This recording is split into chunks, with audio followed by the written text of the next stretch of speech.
Hi everybody, it's Paula Miller, Kin 186 on discussion 5, evaluating activities of daily living.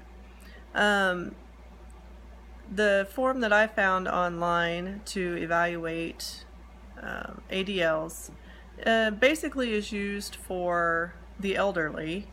The individual, however, that I'm going to use as an example isn't quite elderly. It's my husband. He has a tendency to have a lot of trouble with his lower back. He's thrown it out several times. He's a taller guy, 6'3", 6'4", has a belly on him, and we have several boys that are big like him.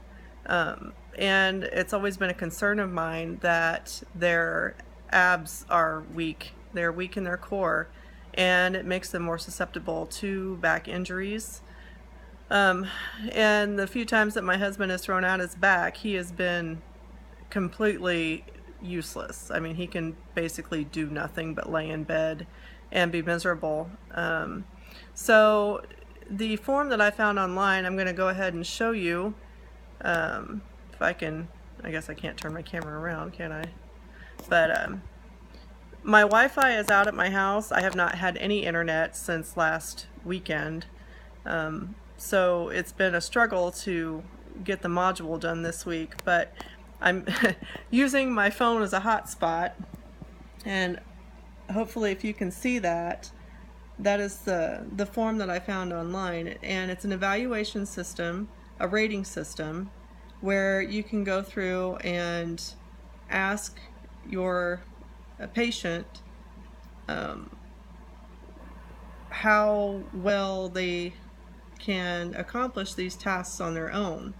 So for instance, number 1, it says toilet. If they can handle going to the bathroom themselves and don't need any help or anything like that, then they would be scored a 4. Now if they absolutely have no control of their bowels at all, or they can't make it to the bathroom at all by themselves, and they would get a 0. And this is, it goes all the way down the line there: feeding, dressing, grooming, physical ambulation, bathing, and responsibility for their own medication. All these things are rated on a 0 to 4 scale, and then it's scored at the bottom.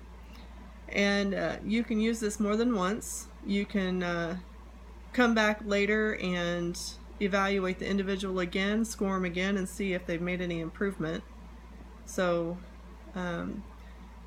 this was, I'll post a link to this in the discussion post. This was done by the University of Nebraska Medical Center, so if you want to check that out. Also, since I don't have anybody here to really demonstrate the exercises for you, because balance starts in the core. If you have a weak core, you're going to have poor balance. I've chosen some exercises such as the plank, back extensions. I'll post links to both of those, so you can take a look at those and see how those are done. But both of those exercises will strengthen the core and therefore improve balance. And I'm always, like I said, I'm always harping on my husband and my boys. They need to strengthen their core, or they're going to have a lot of back trouble later in life. And my husband's finding that out now, and he's paying for it. So that is my post for discussion 5. I hope you check it out. Thanks.